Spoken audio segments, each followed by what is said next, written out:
2019 Honda Civic had been parked just hours before. The car I'd spent 2 years saving for while working through college. The car I needed for my new job starting Monday. It was the practical choice, Mom explained, not meeting my eyes. Your brother's wedding venue needed a bigger deposit and well, you can always buy another car. You sold my car without asking me? My voice cracked. I'm on the title. That's illegal. Dad waved his hand dismissively. Family does what's necessary, Sarah. Marcus is marrying into the Reynolds family. Do you know what those connections could do for the business?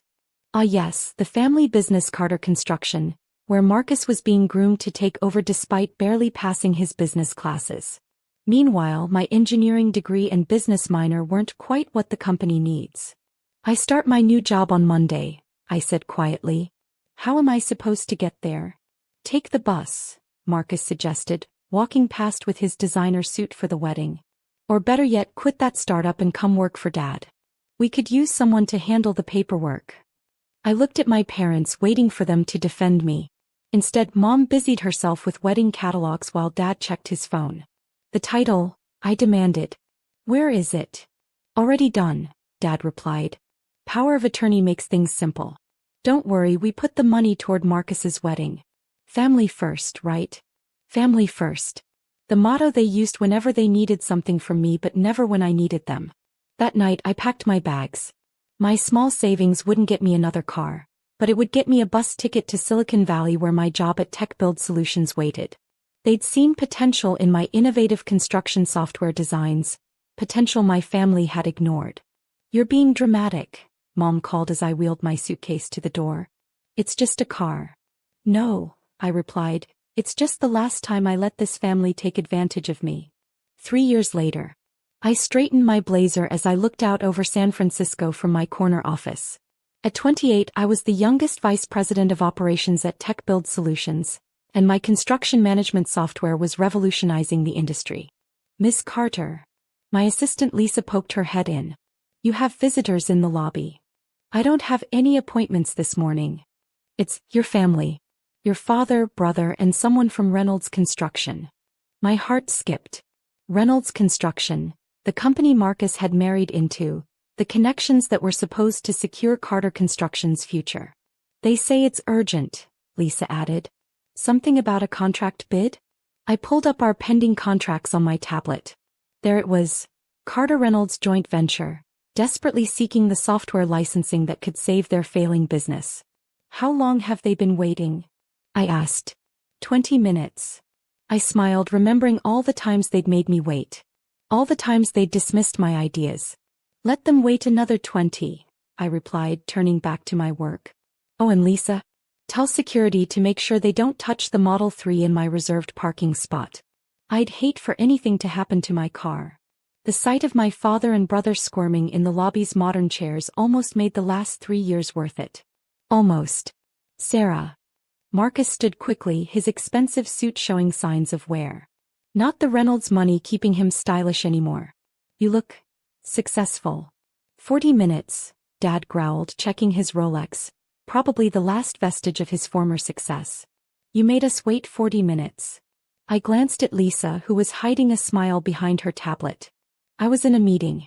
You know how it is, business first, family second. Right, Dad? The jab hit home. He flinched slightly before recovering. We need to discuss a business opportunity. Privately.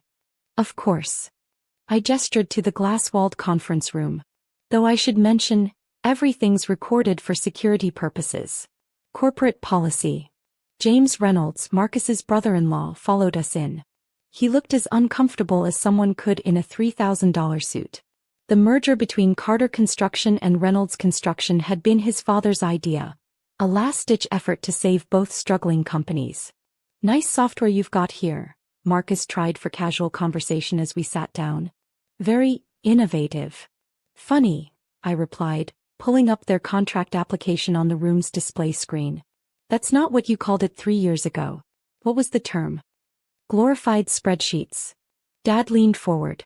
Sarah, honey, the past is the past. We're here to talk business. Let's. I pulled up their company financials, the ones they didn't know I had access to. Like how Carter Reynolds Construction has lost 40% of its market share in the last year. Or how you failed to secure any major contracts in the past 6 months. Marcus's fake smile faltered. How did you dash? My glorified spreadsheets track industry metrics.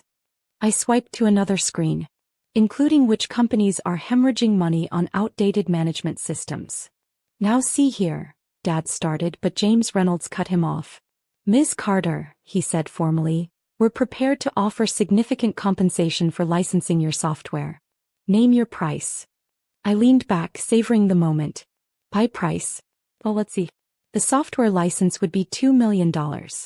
Done, Dad said quickly, too quickly. Per year. Marcus choked on his water. That's insane.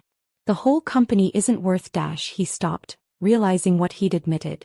Plus, I continued as if he hadn't spoken, I want controlling interest in Carter Reynolds Construction. The room exploded. Dad turned purple, Marcus started sputtering about family loyalty, and James Reynolds looked like he might pass out. You can't be serious, Dad finally managed. Actually, I turned the screen to show another document. I am.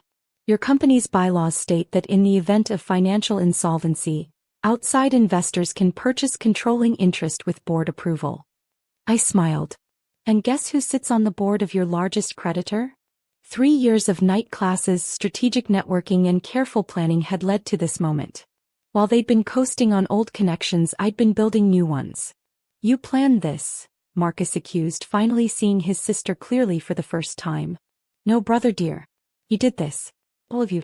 I just worked hard enough to be here when it all fell apart. You can't do this to your own family, Mom's voice came from the doorway. She must have arrived late, still carrying the self-righteous attitude that had driven me away 3 years ago. Family.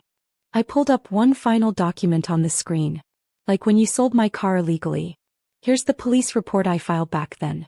Never submitted it but kept it just in case. Dad's face went from purple to ashen. Vehicle fraud wasn't something his country club friends would easily forgive. What do you want? James Reynolds asked quietly. At least he was smart enough to recognize a checkmate when he saw one. Beyond the licensing fees and controlling interest? I stood, walking to the floor-to-ceiling windows overlooking the city. I want Marcus off the executive board. But I'm CO. Marcus protested. Not anymore. I turned back to face them. Your new position will be project coordinator.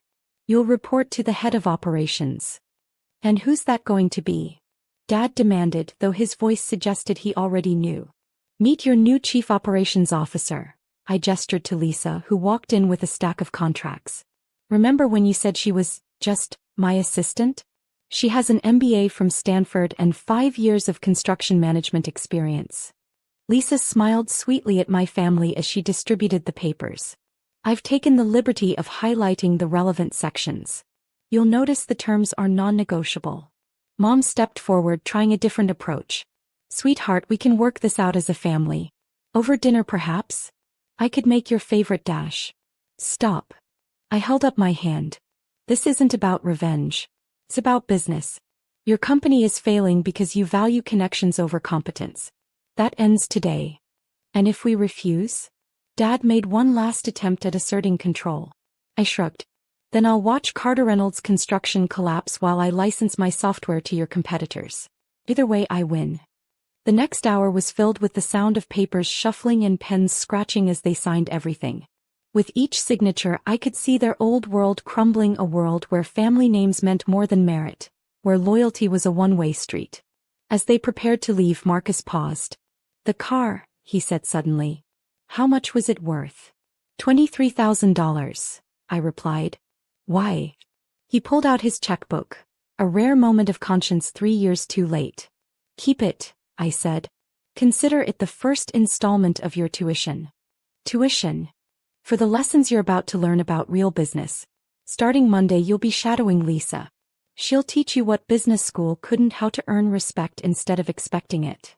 After they left, Lisa brought in a bottle of champagne. Congratulations, boss. Though I have to ask, why keep them involved at all? Why not just let the company fail? I picked up a framed photo from my desk, my old Honda Civic. Because sometimes the best revenge isn't destroying what someone loves.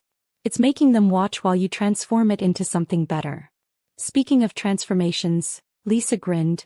Wait until they see the new company name.